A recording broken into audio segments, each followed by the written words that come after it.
सभी लोग हाथ जोड़ लें। आइए मंगलाचरण करते हैं। नमो अरिहंताणं, नमो सिद्धाणं, नमो आयर्याणं, नमो अध्यायाणं, नमो लोये सौवसाहुणम्। जीवमजीवमदौवम् जिणवरवसहेण जेणने दिष्ठम् देविन्दविन्दवन्दम् वन्दे तं सौवदा शिरसा। पंच परमेष्टि भगवान की जय। देवादिदेव आदिम तीर्थंकर श्री 1008 ऋषभ देव भगवान की जय। परम पूज्य आचार्य प्रवर श्री नेमीचंद जी सिद्धांति देव महाराज की जय। परम पूज्य आचार्य भगवंत श्री विद्यासागर जी महाराज की जय। परम पूज्य निर्यापक श्रमण गुरुदेव श्री सुधा सागर जी महाराज की जय। द्वादशांग जिनवाणी माता की जय। श्री दिगंबर जैन श्रमण संस्कृति संस्थान सांगानेर द्वारा समायोजित श्रमण संस्कृति सम्यक ज्ञान ऑनलाइन शिक्षण महाशिविर में आप सभी का हार्दिक स्वागत है। शिविर की अवधि आप सभी को मालूम है, दिनांक 3 मई। आज बहुत ही पावन दिन है, हम सभी को ज्ञात है। आज अक्षय तृतीया का दिन है और इस युग के प्रवर्तक आदिम तीर्थंकर भगवान आदिनाथ ने आज ही दान तीर्थ की शुरुआत की थी, शुभारंभ किया था और लोगों को बताया था कि आहार भी दान की वस्तु है। आहार दान कैसे दिया जाता है, ये आज ही शुरू हुआ और निश्चित रूप से ये बहुत ही पावन दिवस जैन संस्कृति में तो माना ही जाता है। भारतीय संस्कृति में भी इसका विशेष महत्व है। अन्य अन्य जो संस्कृतियां हैं वे भी इसको उच्च स्थान देती हैं। तो ऐसे पावन दिवस पर हम सभी बहुत ही पावन कार्य शुभारंभ कर रहे हैं और ये है स्वाध्याय। स्वाध्याय हम सभी का षट आवश्यकों में से एक आवश्यक है, तो नियमित रूप से हम स्वाध्याय करते ही हैं और करना भी चाहिए। विशेष रूप से स्वाध्याय करने के लिए, चूंकि वर्तमान काल की शिक्षण व्यवस्था ऐसी हो गई है कि सभी बालक अथवा सभी लोग नियमित रूप से ग्रंथों का स्वाध्याय नहीं कर पाते हैं, तो उसके लिए ये शिविर इत्यादि आयोजित किए जाते हैं, जिसके माध्यम से एक सेकंड, आवाज का क्या इशू है?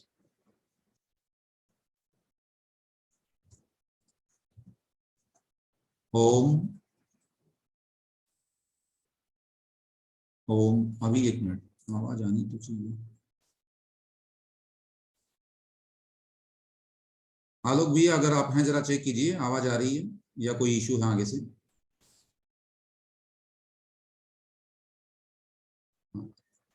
अब आ रही होगी ना? ठीक है, ठीक है, माइक भी दिख रहा है इसमें, ठीक है। अस्तु, कोई तकनीकी समस्या से हो गया होगा। आइए, तो मैं आपसे कह रहा था कि आज बहुत पावन दिवस पर हम पावन कार्य का शुभारंभ कर रहे हैं और इसके साथ ही ये शिविर जो हमारा 15 मई तक चलने वाला है। तो इस अवधि में हम लोग आचार्य नेमीचंद सिद्धांति देव द्वारा विरचित यह ग्रंथ द्रव्य संग्रह पढ़ने जा रहे हैं। वस्तुतः इसका मूल नाम दव्य संग्रहो है, क्योंकि यह प्राकृत भाषा में लिखा गया और प्राकृत में द्रव्य संग्रह इस तरह से नहीं लिखा जाता है। दव्य संग्रहो इसका मूल नाम है। यदि लेकिन वर्तमान में जो भाषा चलती है हिंदी भाषा और संस्कृत के आधार से इसका नाम जो है द्रव्य संग्रह इस रूप में लिखा जा रहा है, लेकिन मूल नाम जो इसका वो दव्य संग्रहो इस तरह से लिखा जाएगा और पढ़ा जाएगा उसको। तो आइए इसकी प्रस्तावना हम पढ़ते हैं। कौन इसके लेखक हैं, कहाँ ये ग्रंथ लिखा गया, कितना इसका प्रमाण है, इसका वर्णीय विषय क्या है, अर्थात इस ग्रंथ में हम क्या पढ़ने वाले हैं, इन विषयों पर थोड़ी हम चर्चा करेंगे। अस्तु, तो वैसे तो ग्रंथ के नाम से आपके समक्ष लिख ही रहा है, आचार्य नेमीचंद सिद्धांति देव। ध्यान रखना है, सिद्धांत चक्रवर्ती इत्यादि शब्दों में कंफ्यूज नहीं होना है।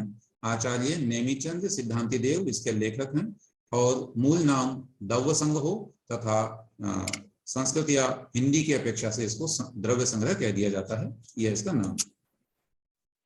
अस्तु,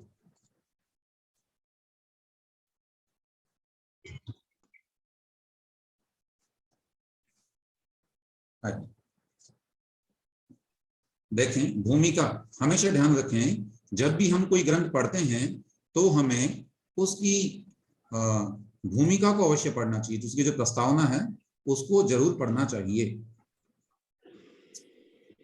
आइए इस ग्रंथ की हम भूमिका पढ़ते हुए और अपने शिविर की भूमिका बनाते हैं।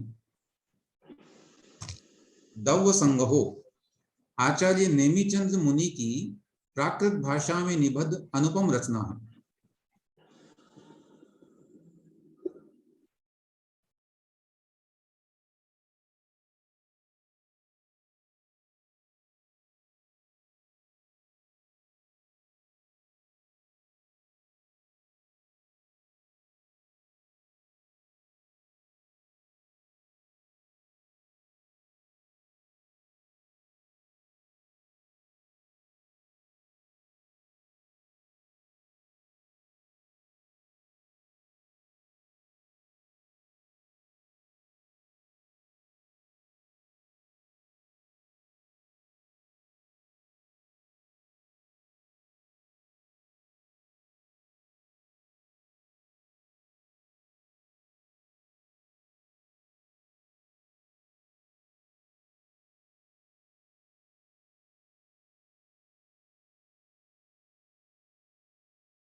हाँ, क्षमा चाहते हैं, थोड़ा सा डिस्टर्ब हो गया, हमने मतलब ऑल म्यूट कर दिया।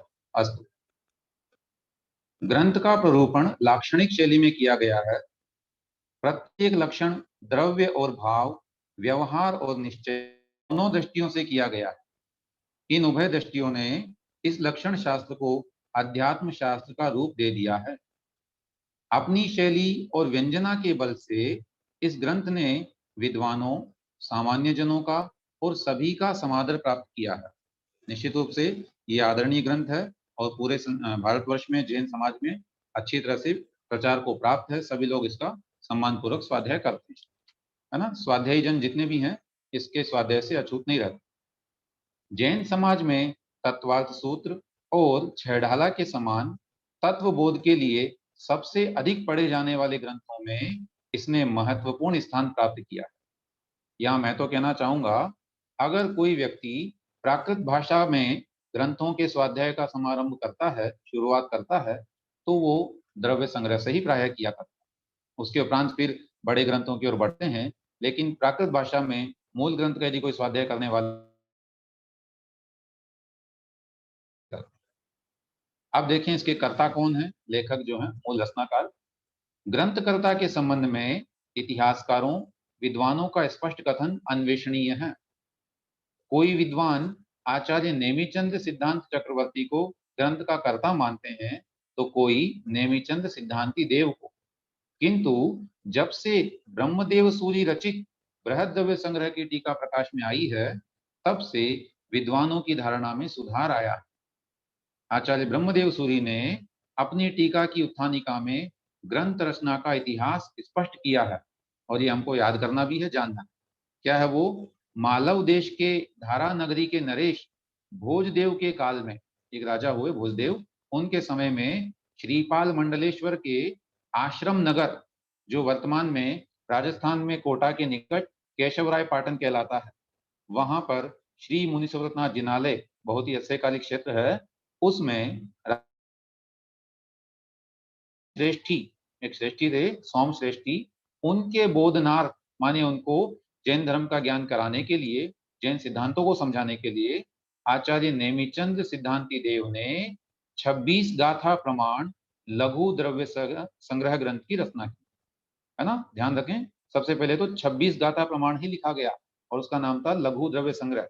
मूल में तो द्रव्य संग्रह ही था, लेकिन फिर वह लघु द्रव्य संग्रह क्यों बन गया वो भी बताते हैं अभी। फिर विशेष तत्व ज्ञान के कराने के लिए 58 गाथा प्रमाण यह द्रव्य संग्रह ग्रंथ रचा गया। हाँ, अभी भी कोई संदेश आया है कि साउंड नहीं है। अब तो ऐसा नहीं होना चाहिए, एक बार पुनः स्पष्ट करें। आ रही है। अब ये थोड़ा ध्यान रखें, हो सकता है कहीं कहीं किसी व्यक्तिगत के यहाँ पर जो है किसी इंडिविजुअल के यहाँ पर मतलब नेटवर्क की समस्या हो तो समस्या हो सकती है। बाकी हमारे यहाँ से जा रही है आवाज और सब लोग को सुनाई दे रहा है, ऐसा मेरा मानना है। अस्तु, तो ये लघु द्रव्य संग्रह इसलिए बन गया क्योंकि बाद में फिर बृहद द्रव्य संग्रह की रचना हो गई या दव्य संग्रह की रचना 58 गाथा प्रमाण हो गई।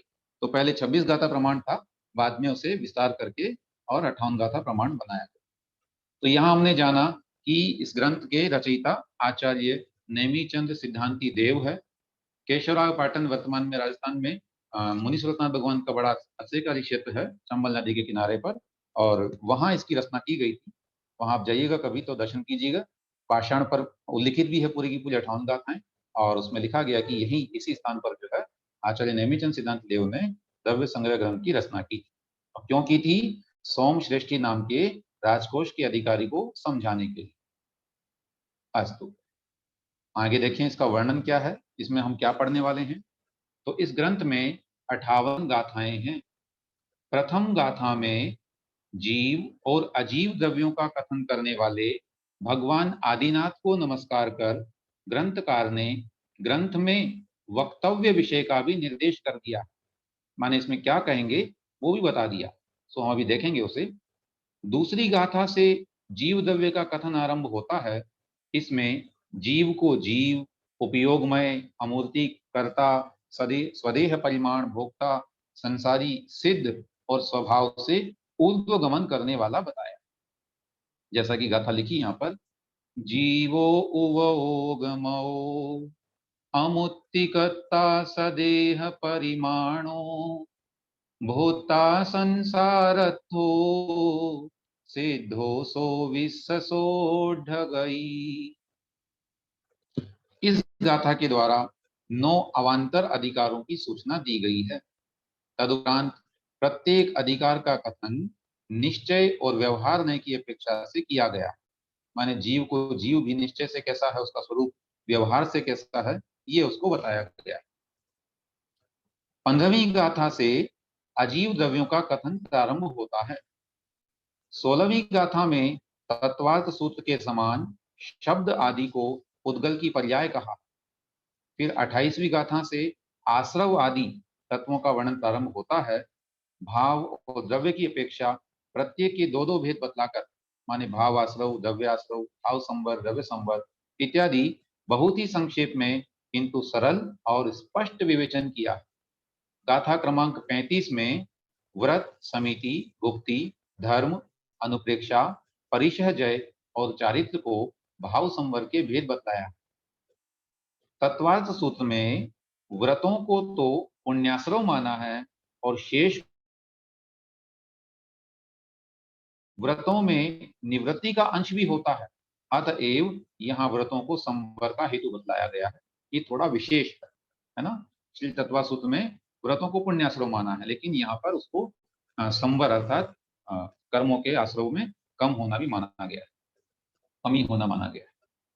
आगे तृतीय अधिकार में द्विविध मोक्ष मार्ग का कथन करते हुए, 2 प्रकार के मोक्ष मार्ग निश्चय और व्यवहार का कथन करते हुए, देखिए प्लीज ना करें आप लोग जो भी कर रहे हैं ड्राइंग इत्यादि, सम्यक दर्शन, सम्यक ज्ञान और सम्यक चारित्र का स्वरूप बतलाकर ध्यानाभ्यास करने पर जोर दिया है, क्योंकि ध्यान के बिना मोक्ष की प्राप्ति संभव नहीं है। बहुत ही इंपॉर्टेंट ग्रंथ है वास्तव में। ध्यान और जाप इत्यादि का स्वरूप बहुत अच्छा है।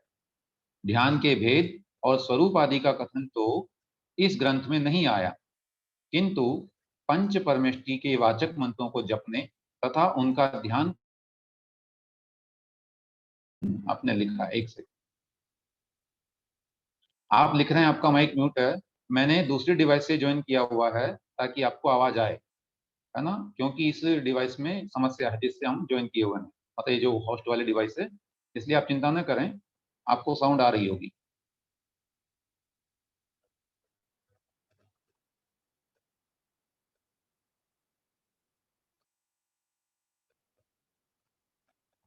अस्तु। इसीलिए अरिहंत, सिद्ध, आचार्य, उपाध्याय और साधु, इन पंच परमेष्टियों का स्वरूप एक एक गाथा के द्वारा बतलाया गया है ना। इन्हीं का ध्यान करना है, जाप करना, ये वहां पर कहा। अंत में तप और श्रुत और व्रतों का धारी आत्मा ही ध्यान करने में समर्थ है, इस बात का कथन किया गया। इस प्रकार ग्रंथकार ने इस ग्रंथ में बहुत संक्षेप में जैन दर्शन के प्रमुख तत्वों का कथन किया है। इस ग्रंथ की विशेषता का एक प्रमाण, बड़े ग्रंथों का स्वाध्याय करते हैं और वहां सिद्धांतों की चर्चा आती है तो तुरंत ही इस ग्रंथ की गाथाएं स्मरण में आ जाती हैं कि हाँ, हमने द्रव्य संग्रह में ये पढ़ा हुआ। माने ऐसा कोई विषय बचा ही नहीं है जो प्राय यहाँ पर ना आया। बहुत सारे है ना, संक्षेप में एक एक गाथा में सारे मुख्य मुख्य जैन दर्शन के विषय यहाँ पर बतला दिए गए हैं, जिसको पढ़ने से हमें जैन दर्शन का सारभूत ज्ञान अवश्य हो जाता है। अस्तु। 58 आखिरी गाथा जो है उसमें 58वीं गाथा में ग्रंथकार ने अपने नाम का निर्देश करते हुए लघुता प्रकट की है। कह रहे हैं, दौव संगहमिणम मुनिना दोष संचय चुदा सुद पूर्णा सोदयन्तु तणु सोत धरेण नेमि चंद मुनिना भणियम जम। इस प्रकार यह द्रव्य संग्रह ग्रंथ अल्प सूत्रधारी माने अल्प ज्ञानधारी नेमिचंद मुनि के द्वारा रचा गया है। गुणों के भंडार श्रुत ज्ञानी श्रमण नायक इसे निर्दोष बना लेवे। ये कितनी अच्छी लघुता उनकी है। सभी जैनाचार्यों ने इस तरह से अपनी लघुताएं प्रकट की। यह ग्रंथ जैन शास्त्रों का स्वाध्याय करने वालों के लिए अनिवार्य आद्य सोपान स्वरूप है। इसमें 6 द्रव्य, सप्त तत्व, 9 पदार्थ, पंच परमेष्टि, ध्यान आदि के व्यवहार और निश्चय की अपेक्षा से जो लक्षण दिए गए हैं वे संक्षिप्त, निर्भ्रांत और प्रामाणिक तो हैं ही, अत्यंत सुगम और सुबोध भी है। ऐसा संक्षिप्त और सुबोध लाक्षणिक ग्रंथ संप्रति अन्य नहीं है। बताइए, इससे बड़ी क्या बात होगी। ऐसा सुबोध ग्रंथ इतना सरल और संक्षेप में 58 केवल गाथाएं हैं, उनमें बता देने वाला संप्रति यानी वर्तमान में ऐसा और कोई ग्रंथ नहीं दिखता। ऐसी भावना है कि इस ग्रंथ के रहस्य को समझकर भव्य जीव अपनी आत्मा का कल्याण करेंगे। ग्रंथ के संपादक आदरणीय स्वर्गीय पंडित रतनलाल जी बेनाडा साहब, जिन्होंने इस ग्रंथ का संपादन किया, और आप सभी उनसे परिचित ही हैं। उन्हीं की प्रेरणाओं से हम सभी ये शिविर इत्यादि के माध्यम से स्वाध्याय कर रहे हैं। निश्चित रूप से उनका अपना इसमें विशेष योगदान रहा है और वह योगदान सदैव स्मरणीय है, उसे भुलाया नहीं जा सकता। अस्तु, आइए हम ग्रंथ का शुभारंभ करते हैं। शुभारंभ करते समय थोड़ा सा मैं आपको बता दूं कैसा हमारा पैटर्न रहेगा पढ़ने का, ये हम सभी जान लें। ग्रंथ की पीडीएफ आपको शेयर कर दी गई है। आप अपनी सुविधा अनुसार अगर स्क्रीन में आपको प्रॉब्लम आती है तो उस ग्रंथ की पीडीएफ को भी उद्घाटित कर सकते हैं, है ना। ये जो जूम का ऐप है, इसमें लॉगिन करने के उपरांत यहाँ से केवल आप आवाज सुन सकते हैं और अलग से जो है अपना पीडीएफ एप्लीकेशन में खोल करके और उससे पढ़ सकते हैं, ताकि आपको डिस्टर्बेंस ना हो। एक बात। दूसरी बात, आप चाहें तो उसका प्रिंट आउट भी निकाल सकते हैं तो और भी आपको सुविधा हो जाएगी। और आपके समक्ष ये ग्रंथ white and black and white में अभी देख रहा है, कल से हो सकता किया जा सकेगा। बाकी इसमें भी कोई आपत्ति नहीं, स्पष्ट आपको दिख रहा होगा, ऐसा मेरा मानना है। पद्धति ये रहेगी कि सर्वप्रथम मैं 2 बार गाथाओं का उच्चारण करूंगा। उसके उपरांत आप में से किसी एक व्यक्ति को, जो भी इच्छुक होंगे, हैंड रेस करें। मैं एक किसी को अलाउ करूंगा, आप उच्चारण करें। उसमें कोई दोष होगा तो हम उसको सुधार करवाएंगे और उसी के साथ सभी लोग प्रेरित होकर के कहाँ उच्चारण में गलतियां हो सकती है वो आप अपना सुधार करें, एक बार। फिर उसके उपरांत हम इसका एक एक शब्द का अर्थ जानेंगे, भावार्थ जानेंगे, कुछ प्रश्नोत्तर जानेंगे और इसी तरह से 2, 4, 3 जितनी गाथाएं हो पाएंगी रोज की, वो पढ़ करके आगे बढ़ते जाएंगे। रोज आपसे प्रश्नोत्तर भी हम अंत में रखेंगे और उसका उत्तर आप दें, या आप लोगों के द्वारा प्रश्न होंगे तो हम उसका उत्तर समाधान करने का प्रयास करें। अस्तु, शुरू करते हैं। मंगलाचरण। जीवम जीवम दौकम जीर्णवर वसहेण जीर्णने दे विंद विंद वंदम वंदे तम सौवदा शिरसा। पुनः उच्चारण करता हूं। सभी लोग बोलें अपने माइक को अनम्यूट करते हुए ही, सॉरी म्यूट रखते हुए ही। जीवम जीवम दौवम जिणवर वसहेण जेणणि दिठम देविंद विंद वंदम वंदे तम सौवदा शिरसा।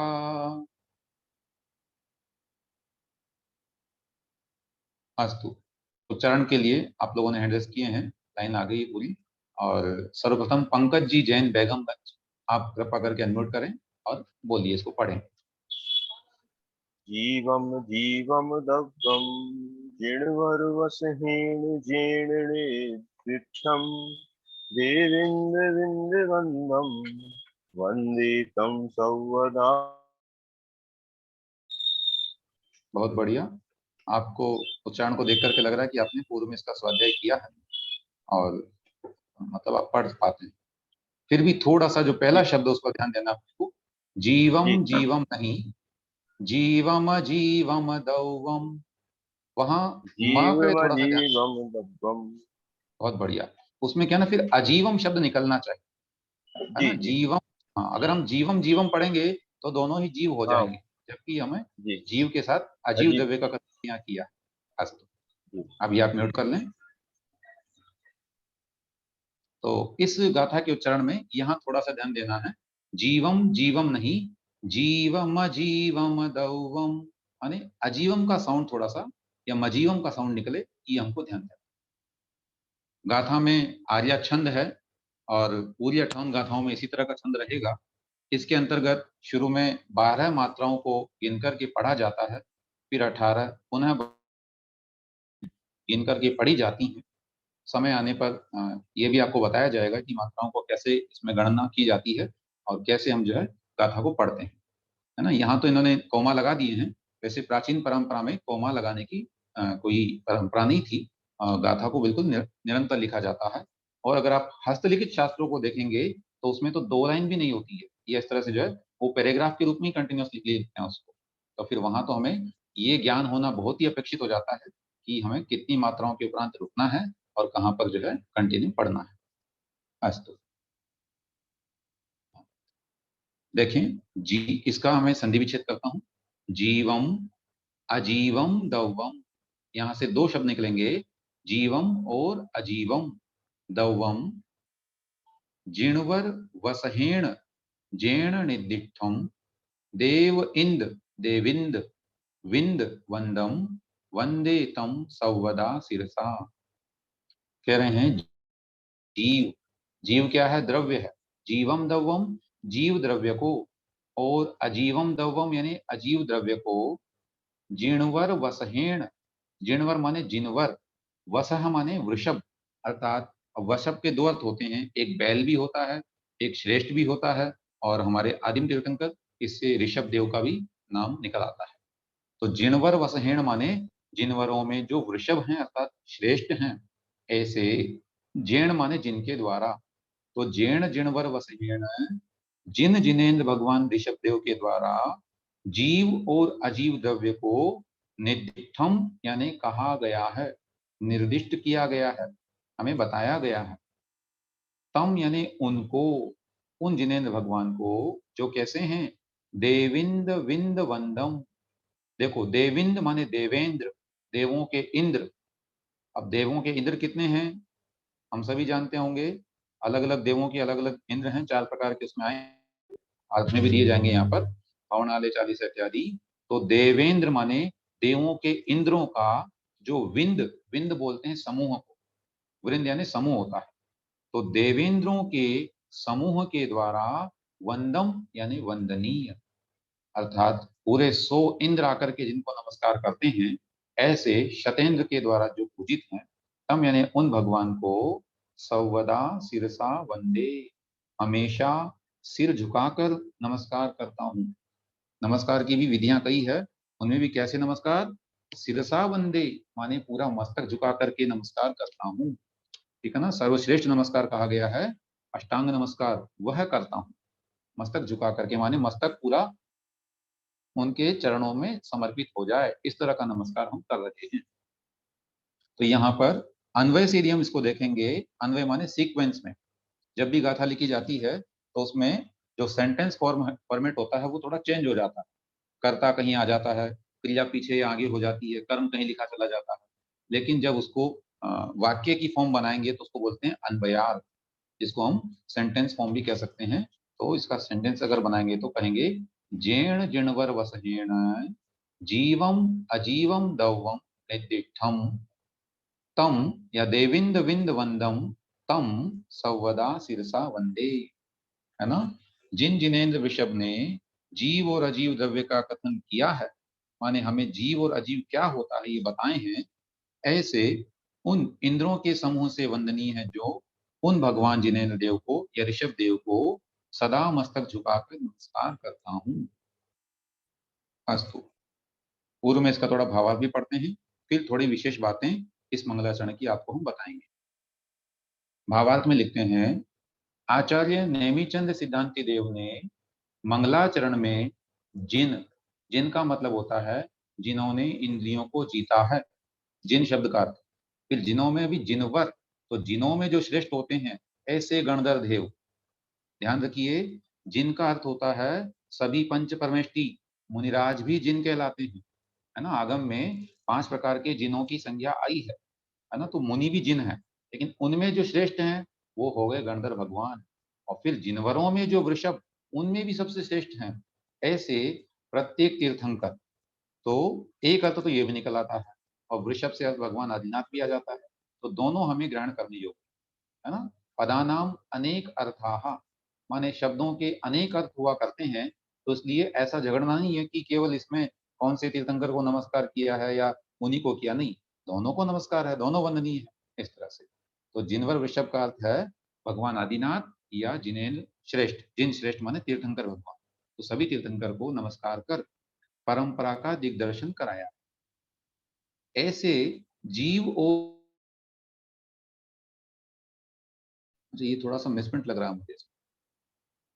आगे कह रहे हैं, और कैसे हैं वो भगवान, भवनवासियों के 40, व्यंतरों के 32, कल्पवासियों के 24, चंद्रमा सूर्य चक्रवर्ती और सिंह जो 100 इंद्रों से वंदनीय हैं, उनको सदा मस्तक झुकाकर नमस्कार किया।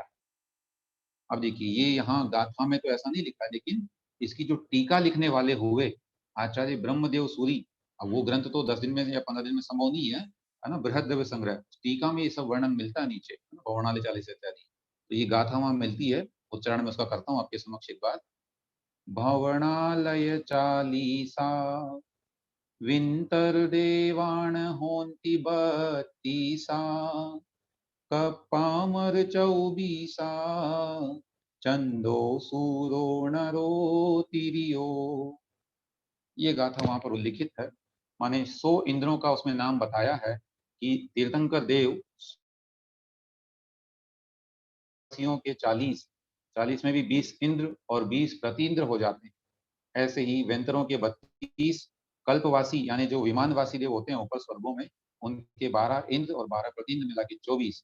तो 40 और 32 हो गए 72, फिर 24 को मिलाएंगे तो 96। फिर ज्योतिषी देवों में इंद्र हो गया चंद्रमा और प्रतिन्द्र हो गया सूर्य, ये हो गया 98। मनुष्यों का जो इंद्र है अपने आप में चक्रवर्ती, और तिर्यंचों का इंद्र हो गया है सिंह। ऐसे इन 3 गतियों के जीव समोषण में जा सकते हैं, नारकीवा नहीं जा सकते हैं। तो तीनों गतियों के जीवों के जो इंद्र हैं, उनके द्वारा भगवान की वंदना होती है। शत इंद्र नमत कर शीशधार, माने 100 इंद्र नमस्कार करते हैं, शीशधार माने अपने मस्तक पर हाथ धारण करके, है ना। करबद्ध नमोस्तु उनको करते हैं। अस्तु। अब थोड़ा सा हम इसका विशेष वर्णन आपके समक्ष कर देते हैं। इस ग्रंथ के मंगलाचरण में आचार्य नेमिचंद सिद्धांति देव महाराज ने सर्वप्रथम तीर्थंकर भगवान या आदिम तीर्थंकर श्री ऋषभ देव भगवान को नमोस्तु करते हुए इस ग्रंथ के अंदर क्या वर्णित किया जाएगा इसकी भी सूचना दे दी है। और ये लिख दिया है कि जीवम अजीवम दवम, द्रव्य 2 प्रकार के होते हैं, है ना। ग्रंथ का नाम क्या है, दव्य संगहो। तो 2 दव्य कौन से हैं, जीवम दवम अजीवम दवम, जीव द्रव्य और अजीव द्रव्य। तो जीव में तो जीव है ही, शेष सभी द्रव्य अजीव हैं।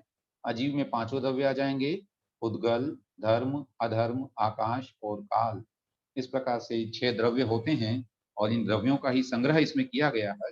इस कारण से इसका नाम दव संग्रह कहलाता है। लेखक हम जान ही गए हैं, नमस्कार किसको किया गया ये बता दिया है। पुनः उनकी विशेषता बताई है कि वो जिनवर वृषभ कैसे हैं। एक तो उन्होंने हमें द्रव्य बताए और दूसरे वो स्वयं देवेंद्रों के वृंदों से वंदित हैं, ऐसे भगवान हैं। चलिए, एक विशेषता साहित्यिक दृष्टि से देखें तो ये गाथा बड़ी सुंदर है। इसमें अनुप्रास अलंकार का प्रयोग किया गया है। देखिए, है ना, ये देविंद विंद वंदम वंदे, इस तरह से एक साउंड आ रहा है, इंद इंद इंद, है ना, ये जो साउंड आ रहा है, ये जब एक ही प्रकार का साउंड बारी बारी से आता है, या ऊपर की लाइन में भी देखेंगे तो जीणवर वसहेण जीर्ण नित्यम, इसमें जीणवर, ये णकार की ध्वनि बारी बारी से आ रही है। इस प्रकार से यहाँ पर अनुप्रास अलंकार का प्रयोग किया है। ऐसी सुंदर गाथा मंगलाचरण के रूप में आचार्य महाराज ने बनाई है और बहुत ही सरल है, स्पष्ट है। आशा है आपको ये समझ में आई होगी। और आज के लिए मैं थोड़ा सा आप लोगों को अवसर दे रहा हूँ, यदि कोई आपकी जिज्ञासा है तो एक बार आप हैंड रेस करके इस समय पूछ सकते हैं। बाकी कल से हम जो है 3-4 गाथाएं एक साथ पढ़ने के उपरांत ही आपसे प्रश्न उत्तर का सेशन रखेंगे। जिनको प्रश्न पूछना है वो ही हैंड रेस रखें, बाकी लोग न रखें। मीना जी बोलिए। मीना जैन, अनम्यूट करके बोलना। भैया जी जय जिनेन्द्र। जी भैया जी एक बार मतलब श्लोक का उच्चारण फिर से करवा दीजिए। ठीक है, अभी करवाते हैं। दूसरा अच्छा आप कर लीजिए। ठीक, बोल रहा हूँ, बोलेंगे अभी मेरे उपरांत। जीवम जीवम दौवम जिनवर बस हेण जीर्णे दिट्टम देविंद बिंद बंदम वंदे तम सर्वदा शिरसा। अस्तु, आपने उच्चारण अच्छा किया, थोड़ा सा ध्यान रखना है, बंदे नहीं वंदे, है ना, ये वंदे कई बार। वंदे हाँ जी, ठीक बात। वकार और बकार में अंतर, ये थोड़ा। जीव मजीवम के जीव क्या बोलेंगे इसको? जीवम अजीवम आपने सही पढ़ा है, उसको हमें जीवम जीवम नहीं पढ़ना है, मतलब यहाँ तोड़ नहीं उसको। जीव कई लोग मजीवम, हाँ ऐसा पढ़े तो बहुत ही अच्छी बात। ठीक ठीक है भैया, जय जय। महावीर प्रसाद जी अनम्यूट करके बोलें। भैया जी इसमें जो तीर्थंकर भगवान का बोला है वृषभ देव का, हाँ उसके साथ ही अन्य तीर्थंकरों का भी बोला है, तो इसमें जैसे कोई प्रश्न आता है कभी किसको नमस्कार, तो दोनों उत्तर लिखने हैं आपको कि वृषभ शब्द का अर्थ तीर्थंकर ऋषभ देव से भी लिया जाता है और वृषभ का अर्थ श्रेष्ठ होता है, तो सभी तीर्थंकर श्रेष्ठ होते हैं, इसलिए उनको नमस्कार किया है। दोनों मान्यताएं आपको उसमें लिख देनी चाहिए, किसी एक का नहीं होना चाहिए। अस्तु, अनिमेश जैन अनम्यूट कर लें, बोलें।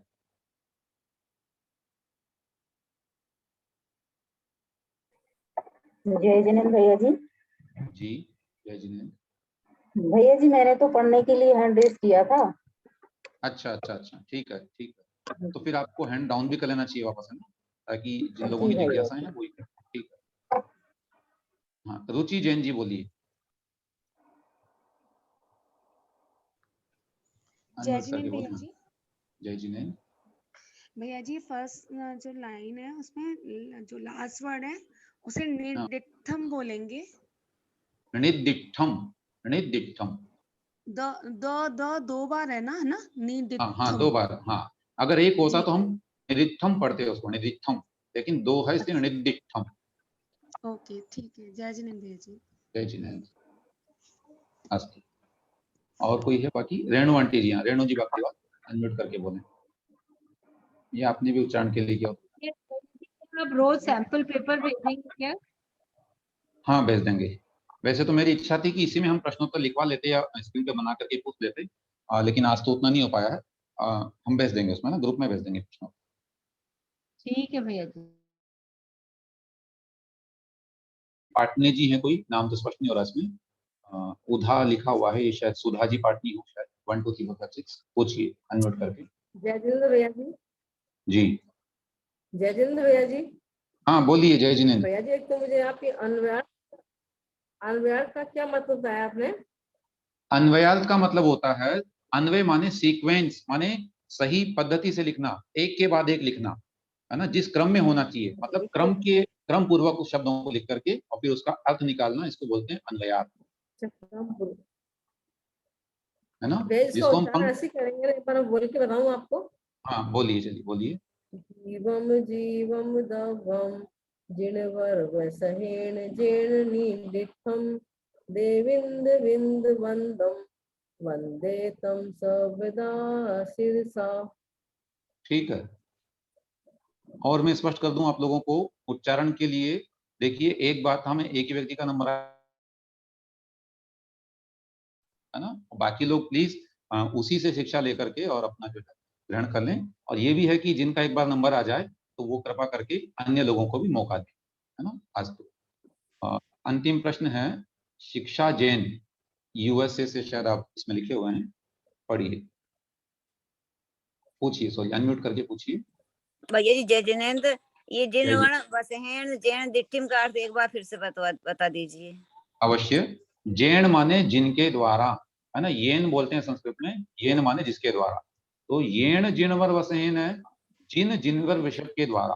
तो जिनवर, जिन माने जिन, जिन माने जिन, वर माने वर, श्रेष्ठ। तो जिनवर माने जिनेंद्रियों में जो श्रेष्ठ हैं, अपनी इंद्रियों को जीतने वाले पंच परमेष्टियों में जो सबसे श्रेष्ठ परमेष्टि कहलाते हैं, वो कौन से हैं? अरिहंत परमेष्टि। और उनमें भी जो वृषभ है ना, श्रेष्ठ हैं, वो कौन हो गए? तीर्थंकर। देखिए, एक एक शब्द का व्याख्यान करेंगे। जिन का मतलब होता है जिन्होंने अपनी इंद्रियों को जीता है, वे हो गए जिन। तो पूरे पंच परमेष्टि को जिन कहा जाता है। मुनिराज भी जिन है, आचार्य उपाध्याय सभी जिन होते हैं। उनमें जो श्रेष्ठ हैं पंच परमेष्टियों में, पंच जिनों में सबसे श्रेष्ठ कौन से हैं? अरिहंत। इसीलिए हम नमो अरिहंताणम का प्रयोग सबसे पहले करते हैं। तो ये हो गया। अब अरिहंत जो होते हैं केवली भगवान, उनमें भी सबसे श्रेष्ठ कौन से होते हैं? वस माने श्रेष्ठ, वो हो गए तीर्थंकर। सामान्य केवली होते हैं, और भी मूक केवली होते हैं, अनेक केवली होते हैं। उनमें सबसे श्रेष्ठ केवली कौन से कहलाते हैं? तीर्थंकर केवली, क्योंकि उनके निमित्त से लाखों लाखों अनेक अनेक जीवों का कल्याण हुआ करता है। तो ऐसे जिणवर वसहेण माने जिनेन्द्र भगवान में जो सबसे श्रेष्ठ हैं, ऐसे तीर्थंकर भगवान, उनके द्वारा निर्दिष्टम यानी निर्दिष्ट किया गया है, अर्थात बताया गया है। क्या बताया गया है? जीव और अजीव द्रव्य। अस्तु, विजया जी पूछिए अनम्यूट करके। वंदना, मैं ये पूछ रही थी कि जिनवर वसहेन, वसहेन का अपन ने एक अर्थ तो वृषभ देव को लिया, और दूसरा ऐसा ले सकते वृष यानी धर्म, और भ यानी जिन्होंने धारण किया है, धर्म को धारण करने वाले या धर्म की धुरा को धारण करने वाले 24 ही तीर्थंकर, ऐसा ले सकते हैं। वसह यानी वृषभ, वृषभ भय माने, लेकिन अब इसका जब संस्कृत बनाएंगे अपन तो वृषभ शब्द निकलता है। तो वृषभ यानी भय से धारण करने वाला कैसे निकलेगा? नहीं निकलेगा क्या? वही पूछ रही हूँ मैं।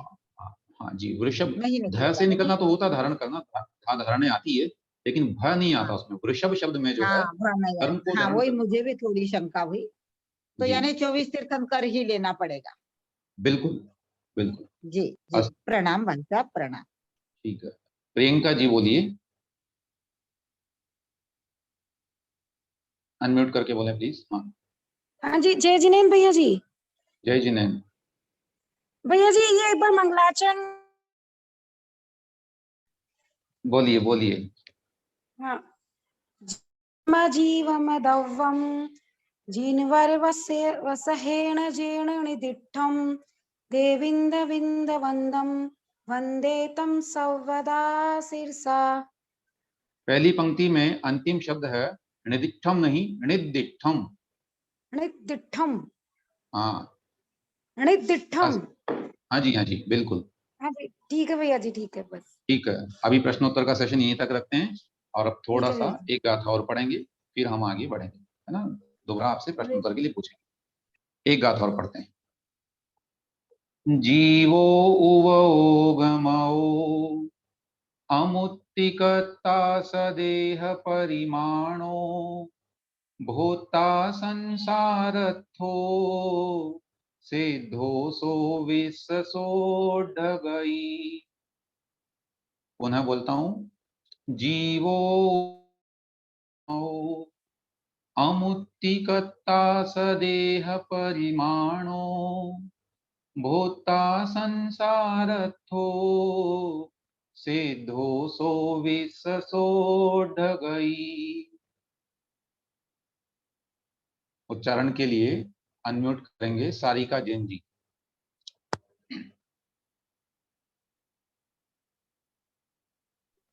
शीघ्रता कीजिए। हाँ। जीवो गम ओ अमुत्तिकता सदे परिमाणो भूत्रा संसारथो सिद्धो सो विससोढगई। अंत में विससोढगई। विससोढगई। और दूसरा जो है शब्द उवओ गमो नहीं, उवओग मओ। उवओ गम ओ नहीं, ये दो ओ उवओग गम ओ। गम ओ नहीं, मओ शब्द है, मय। अब थोड़ा सा मैं इसमें बोल देना। हाँ जी, हाँ जी। मैं आपको कहना चाहूंगा, आपके माध्यम से सभी को कहना चाहूंगा कि उच्चारण शास्त्र का ये नियम है, आप उच्चारण करें तो धैर्यपूर्वक करें। वहां उच्चारण करने वालों के 6 प्रकार के दोष कहे गए हैं। शीघ्र पढ़ने वाला, सिर को हिला हिला करके पढ़ने वाला, है ना, अटकने वाला, घबराने वाला, ये सब नहीं होना चाहिए। उच्चारण करते समय बड़े मधुर स्वर से और एक एक वर्ण का उच्चारण करना चाहिए, माने प्रत्येक अक्षर का उच्चारण हो। प्लस जब अक्षर का उच्चारण करने के उपरांत ये भी ध्यान रखें कि हम उन अक्षरों को इस तरह से ना मिलाएं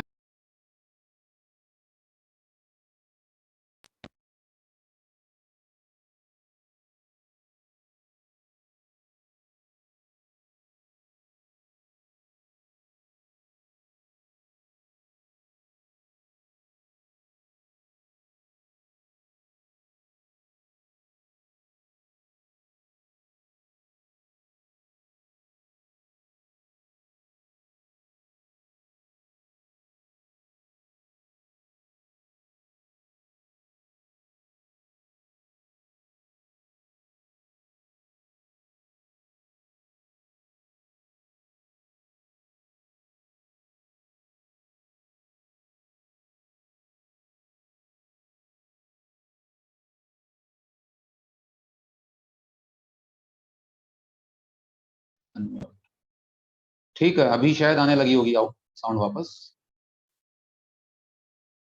ओम, आवाज आ रही है? अरे फिर से कैसे गड़बड़ हो गई? ओके, आने लगी, ठीक है। हाँ, तो यहाँ पर हमें ये ध्यान देना है कि उच्चारण करते समय हम शब्दों का भी उच्चारण करें। जैसे एग्जाम्पल के लिए मैं कहूँ, अमुत्तिकता सदेह परिमाणो। अब ये सदेह परिमाणो बड़ा शब्द दिख रहा है आपको ना, तो कहीं ऐसा नहीं पढ़े इसको परिमाणो, है ना, सदेह परिमाणो। ये थोड़ा सा हम उसमें ध्यान दें। पुनः बोलता हूं, उच्चारण करते समय अक्षरों के साथ साथ शब्दों का भी उच्चारण आना चाहिए।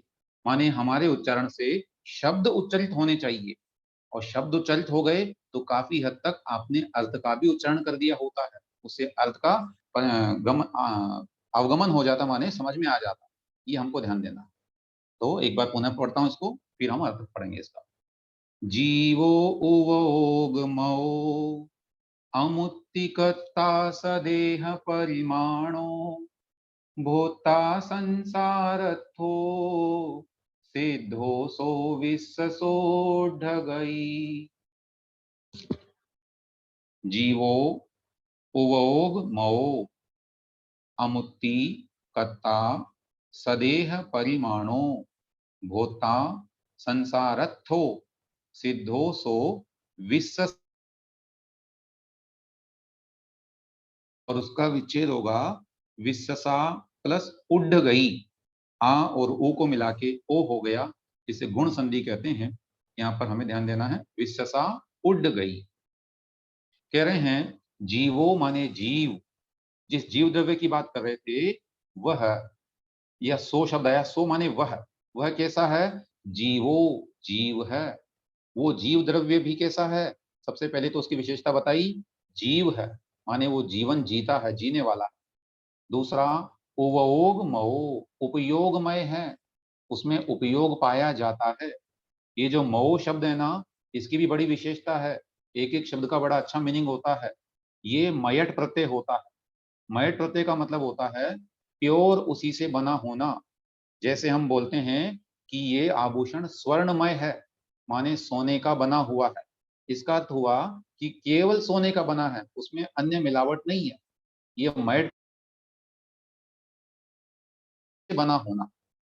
ऐसे ही उपयोगमय माने कि पूरा का पूरा जीव उपयोगमय है, उसमें एक भी अंश ऐसा नहीं है जहां पर उपयोग न पाया जाता हो, चेतना न पाई जाती हो। अमुत्ति माने अमूर्तिक है, कर्ता माने करता है, सदेह परिमाणो स्वदेह परिमाण है, अपने शरीर के बराबर। अगर कोई हाथी के शरीर में है तो हाथी के बराबर की आत्मा, हमारे शरीर में है तो हमारे शरीर के आकार की आत्मा, है ना। अपने देह के परिमाण है, जिस देह में रहता है उतना ही उसका आकार हो जाता है। भोक्ता माने भोगता है, भोगने वाला है। फिर संसारत्थो, संसार में स्थित है, वर्तमान में, है ना। और सिद्धो माने सिद्ध है, सो यानी वह। इस प्रकार से, और कैसा अंत में कहा, विश्वसा उड़ गई, अर्थात स्वभाव से ही ऊर्ध्वगमन करने वाला, ऊपर की ओर जाने वाला। उसका नेचर है कि वो हमेशा ऊपर जाता है। और इन 9 विशेषताओं के माध्यम से आचार्य महाराज ने 9 उप अधिकारों का नाम भी ले दिया कि अब इस ग्रंथ में आगे चल करके हम इन 9 विशेषताओं का वर्णन करेंगे। एक एक गाथा के माध्यम से एक एक गाथा या उसके भेद प्रभेदों का आगे वर्णन किया जाएगा, ठीक है ना। तो अर्थ हुआ कि यहाँ पर जीव की विशेषताओं का वर्णन किया गया है। उपर्युक्त गुणों से युक्त प्रत्येक जीव होता है। अच्छा, इसमें कुछ विशेष बात कही गई है, थोड़ा देखते हैं उसको। कुछ दार्शनिक उनमें से कुछ गुणों को तो मानते हैं और कुछ गुणों को नहीं मानते। अन्य दार्शनिक, है ना, जैन नहीं, जैन के अलावा। जैसे चार्वाक दर्शन चैतन्य से युक्त द्रव्य को नहीं मानता, वो कहता है कि चैतन्य नहीं होता द्रव्य, वो सब अचेतन मानता है। नैयायिक दर्शन मुक्त जीव को ज्ञान दर्शन से रहित मानता है, वो कहता है ज्ञान में बड़े विकल्प हैं, ये सब संसार में होते हैं, ये ज्ञान भी नष्ट हो जाता है तब मुक्त होता है आदमी, ऐसा उनका मानना है। ऐसे ही भट्ट और चार्वाक दर्शन जीव को मूर्तिक ही मान, वो कहते हैं जो दिख रहा वही है, नहीं दिखने वाले की चर्चा हम नहीं करते। सांख्य दर्शन आत्मा को कर्ता नहीं मानता, है ना। ऐसे ही नैयायिक, मीमांसक, सांख्य ये आत्मा को प्राप्त शरीर प्रमाण नहीं मान करके ये कहते हैं कि आत्मा तो हृदय कमल में स्थित वट बीज माने बड़ का जो बीज होता है बरगद का, उसके बराबर माने छोटी सी आत्मा होती है, उनका ये मानना है। और कोई है बौद्ध दर्शन, वो आत्मा को क्षणिक मानते हैं, माने हर क्षण नष्ट होती रहती है, बोले वो फिर जन्म नई बनती रहती है, पुरानी नष्ट होती रहती है, ऐसा वो मानते हैं। ऐसे ही सदाशिव मत वाले आत्मा को सदा सर्वज्ञ मुक्त मानते हैं। भट्ट और चार्वाक दर्शन आत्मा को सिद्ध नहीं मानते। इस प्रकार से अलग अलग मान्यताएं पूरे संसार में भरी पड़ी, कोई क्या मानता है, कोई क्या मानता है, और ये सब देखते भी हैं, है ना। इसी तरह से उनका आचरण बन जाता है। फिर अब कोई ईश्वर को ही कर्ता मानता है तो वो सब हमेशा ईश्वर के गुणगान करता है कि भगवान की मर्जी है, उसी से सब हो रहा है, इत्यादि अनेक अनेक मान्यताएं पूरे संसार भर में विद्यमान हैं। इसलिए माने मिथ्या मतों का खंडन करने के लिए इस गाथा में जीव के 9 विशेष गुणों का व्याख्यान किया गया है ना। 9 चीजें आपको यहाँ पर संक्षेप में बताई हैं, और आज तो अपना समय हो रहा है, इसलिए इन पर थोड़ी विशेष चर्चा न कर।